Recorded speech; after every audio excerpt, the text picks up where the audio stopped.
What's going on, everybody? It's your buddy, it's your pal SpazPhoenix, the YWCSpazPhoenix reality check. Okay, botch number 1. Botch number 2 is, yes, I am your buddy and your pal, SpazPhoenix, again this week. No, we're not going to pretend last week didn't happen. Last week was a cancer on my history as a wrestling fan.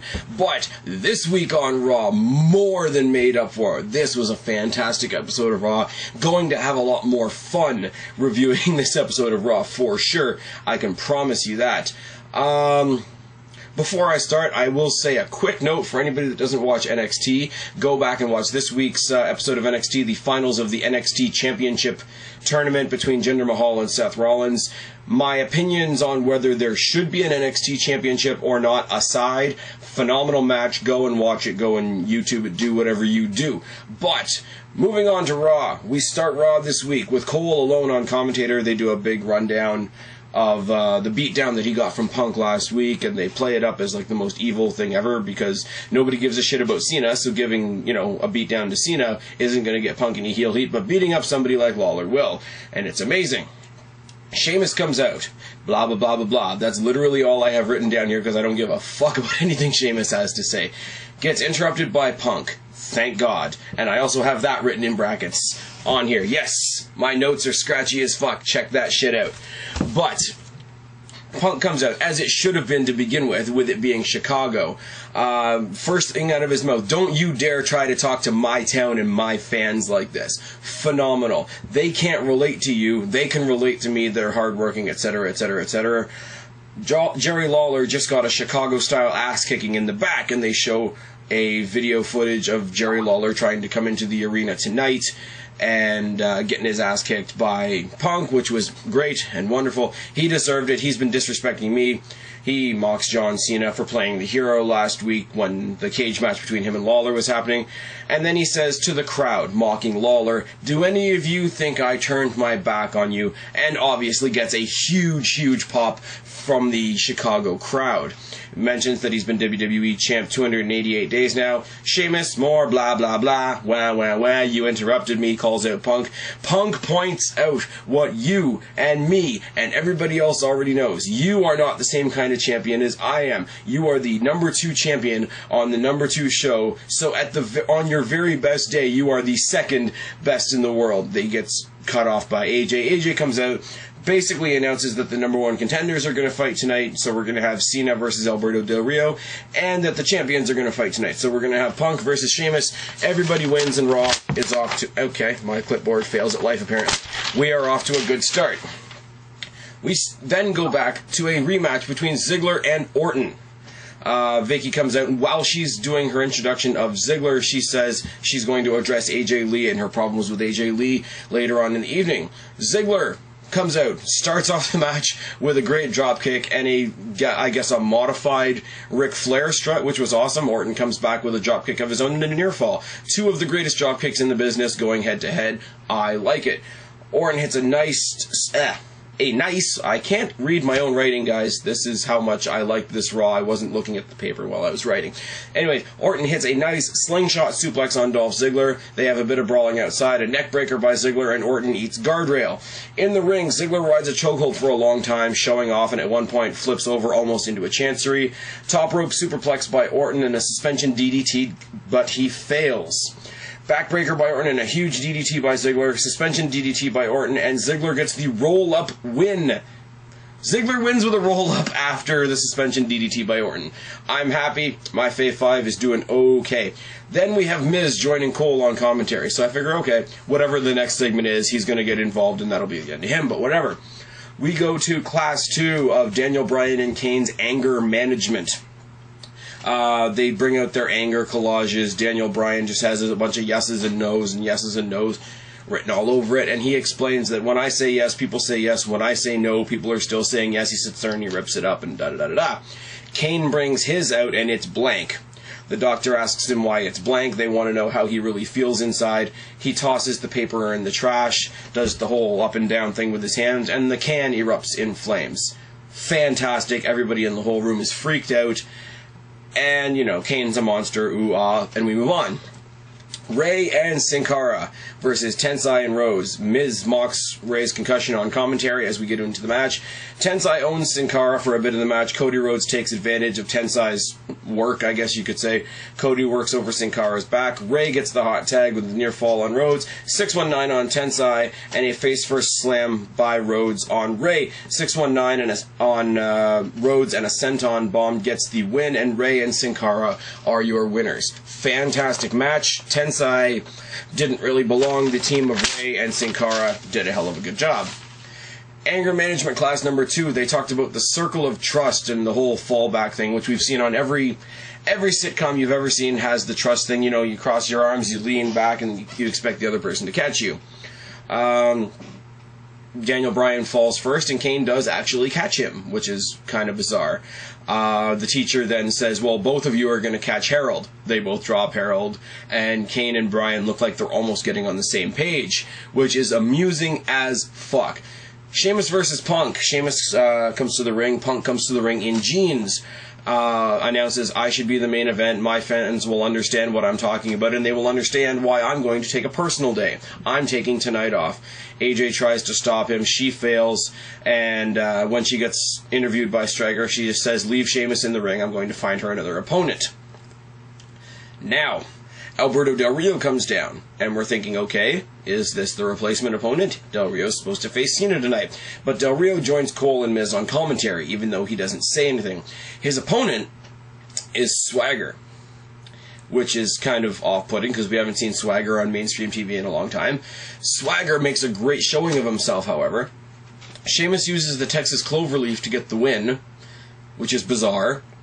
Sheamus wins. Del Rio and Ricardo attack after the match, and they fail, and Sheamus sort of Supermans over everybody, including Ricardo eating a dirty, dirty-looking brogue kick. So we're saying that Sheamus, who thought he was going to face Punk, took out 3 other people instead because he's just that special.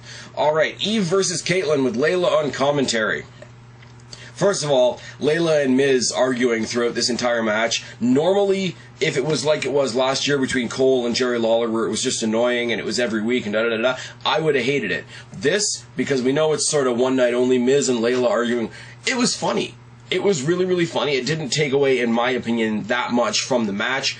There was a lot of brawling and a lot of catfighting in the match. Eve owns most of the match, if I'm perfectly honest. Sometime throughout the course of the match, Caitlyn injures her leg. Eve hits a decent-looking neckbreaker and gets the win. Shakes hands with Layla after the match, as everybody speculates that Eve has something up her sleeve. Hey, that rhymes. Look at me go. In the back, we see Swagger telling AJ that he's taking some extended time off. She starts freaking out because everybody's leaving. Lesnar left. Jericho left. Punk just left. And now Swagger, who everybody cares about, clearly, is also leaving. We go back to anger management. Daniel Bryan thanks the doctor and offers Kane a rematch anytime from their match at SummerSlam. Kane thanks Daniel and says, I'll try not to destroy you. They start bickering once again. The doctor freaks out, and everybody but them leaves the room. So we're left to sort of assume that this is the end of the anger management shit, but whatever. Cole announces that this is... you guys, you can't make this shit up. The Raw active question for this week is, what do you want Daniel Bryan and Kane to do? Do you want them to face each other in a match? Do you want them to face 2 other people in a tag team match? Or do you want them to hug it out in the ring? Hashtag WWE match, hashtag WWE tag, hashtag WWE hug, which apparently trended worldwide, which is really, really scary. We go to the back, we hear that Otunga is representing Del Rio and Ricardo, you know, all the heels unite. Look at us go. Moving on. Jinder Mahal versus Ryback. Nothing much to say about this. The story continues. The story is fantastic between Jinder Mahal and Ryback. I'm pretty sure that I'm enjoying this more than I even should be, but whatever. Ryback obviously gets the win. If Jinder Mahal is the first person to beat Ryback, I'll be surprised, but for now, his continual chase of Ryback is coming off very well. It's coming off very intriguing. In the back, AJ is talking once again to Matt Striker. Matt Striker pointing out to her very, quietly and gently so that she doesn't freak out that the show is falling apart, the roster's falling apart, etc. She tells Matt Striker to go tell Cena and Alberto Del Rio that their match later on tonight is now a Falls Count Anywhere match. Fun times, To be sure, Daniel Bryan and Kane come to the ring. The poll results say 55% of the crowd want you guys to hug it out. Now, this is probably the most awkward 10 minutes of television ever. Not only because Daniel Bryan and Kane keep hesitating to hug each other, not only because there's a referee in the ring to tell them how to hug each other, but there's The Miz on commentary, which was fan-fucking-tastic, trying to make up what the rules would be for a WWE Hug It Out. They eventually do hug. They eventually shake hands. They eventually give each other a shot in the arm. Shots in the arm lead to shoving. Shoving leads to brawling. Brawling leads to this and that and the next thing. And before you know it, Daniel Bryan is on the ground with a steel chair wrapped around his head. I marked for this because this is one of those Attitude Era things. And yes, here's my Attitude Era mark coming out. But that old spot where you used to put somebody's head in the chair and jump on it or stomp on it or whatever and, you know, supposedly quote-unquote break their neck or whatever. I don't want to see anybody get hurt, obviously, except, you know, maybe John Cena. But it's an old spot. It's an old school wrestling spot, and it was cool to see it again. Daniel Bryan gets himself up, gets a quick shot at Kane's, I think, leg or arm or something like that, and bolts out of the ring, out of the arena, I'm assuming. But it was a good little spot. We went from really, really awkward to kind of okay to thinking that they were actually on the same page to getting competitive again to wanting to kill each other in the space of about 10 minutes. So go Kane and go Daniel Bryan. This is what you do when you're not in the world title picture. Moving on. Antonio Cesaro versus Santino Marella for the U.S. Championship. This is Santino Marella's rematch from the pre-show of SummerSlam. Santino's a goof for the whole match. Tries to get the sock for the whole match. Antonio owns him, hits the neutralizer, gets the win. I'm glad we saw the rematch on Raw because it gives me a sliver of a hope that we won't have to see it on the next pay-per-view. Moving on. Slater versus Ryder. When we came back from break and both of these guys were already in the ring, neither one of them got an announcement or an entrance on TV. But whatever, you know, they're both guys that are sort of looked at as jobbers, so I didn't think much of the match. Guys, I'm going to tell you, and I'm going to tell you honestly, I had a lot of fun watching this match.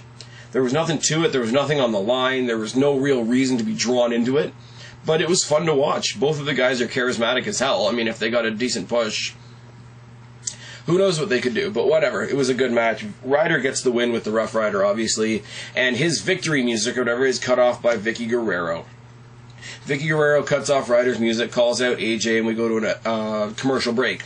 Comes back, she's in a chair, starts talking to the chair as if AJ is sitting on it, which is super cool. AJ finally comes out, he says, the board says I'm not allowed to touch anybody and I apologize.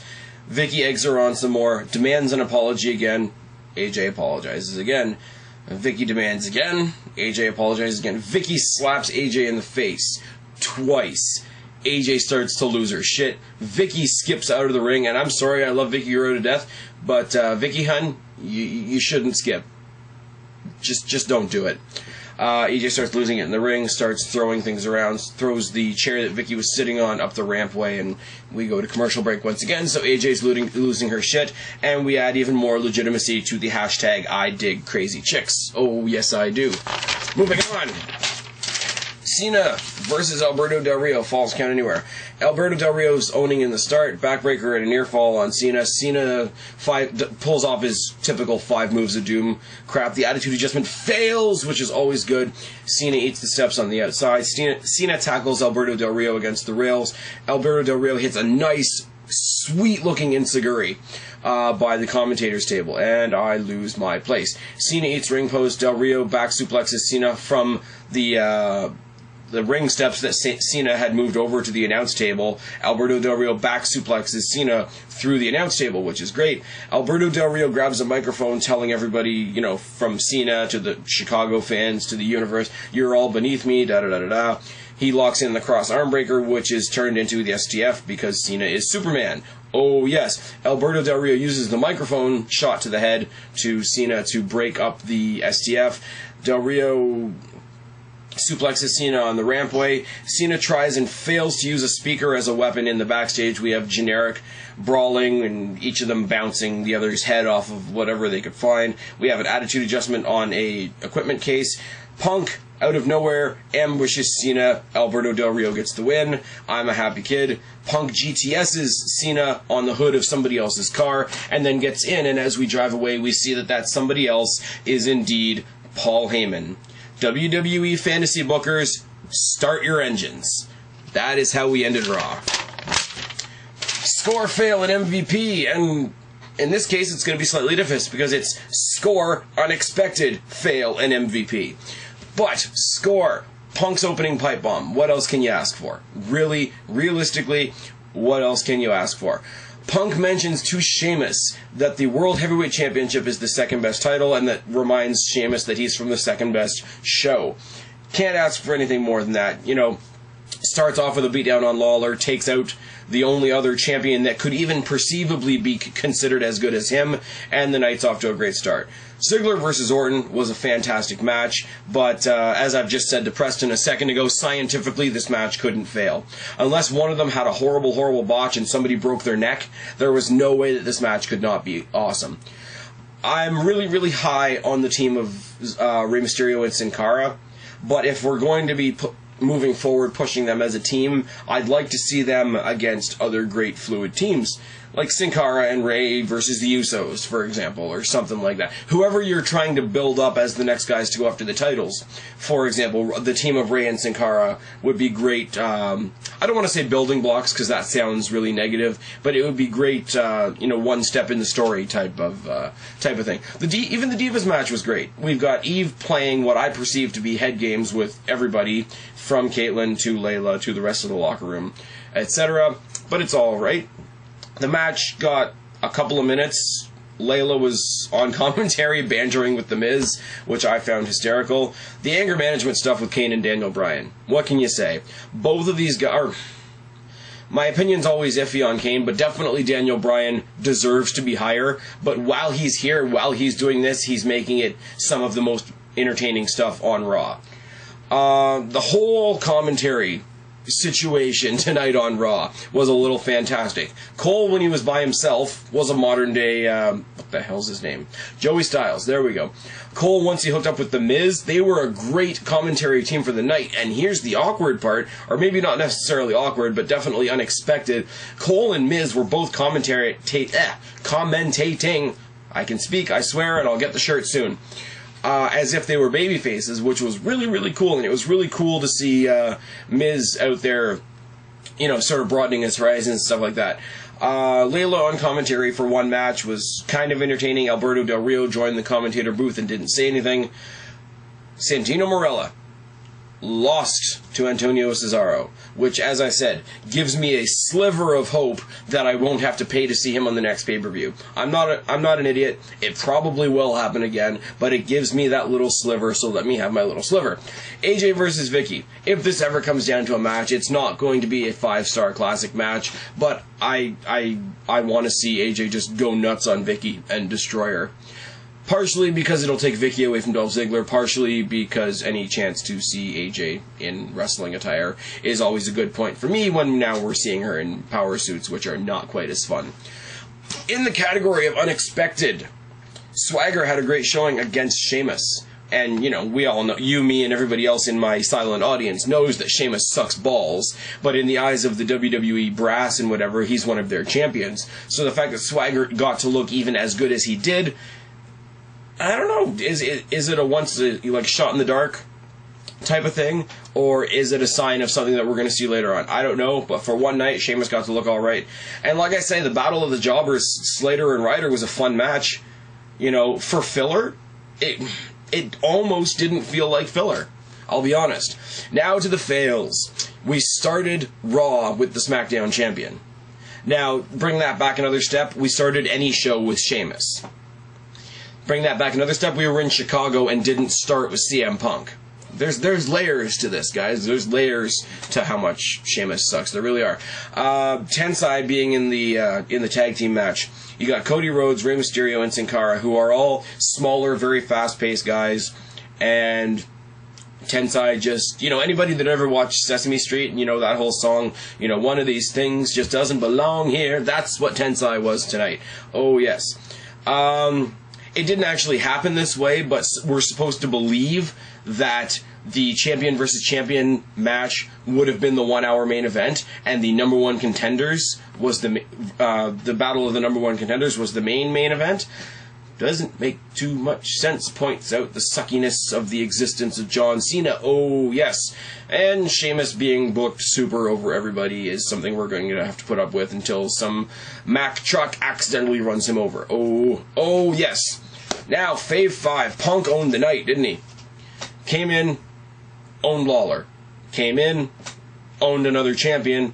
Came in, decided that it was his day off and walked away from his match with Sheamus. Came in at the end, altered the ending of the main event, got another shot in at Cena, cost Cena a match, and drove out with Paul Heyman and left us all scratching our heads. So I say once again, CM Punk, ladies and gentlemen, owned the night. You can't argue it. Orton had a great match with Ziggler. Orton doesn't lose anything by losing a match, so it's all good. Miz was fan-fucking-tastic on commentary, even though we didn't see him in the ring. Ziggler beat Orton, which is just another building block towards him eventually cashing in Money in the Bank. That's all good. Rhodes, who always seems to have a bad day these days, lost to the newly formed team of Rey and Sin Cara. But if we really want to, we can blame that on him having a shitty tag team partner. Moving on, MVP of the night has got to be Ziggler. Ziggler is the one with the most star on the rise, and Punk didn't actually have a match tonight, or else it would have been Punk. Anyways, guys, that's been it for me. I've been Spaz, your YWC reality check. Subscribe up there, talk down there, start a conversation. Let me know what you think. Don't be a stranger, and I will talk to each and every last one of you later. But for right now, I'm tagging out. I'll talk to you later, guys. Bye.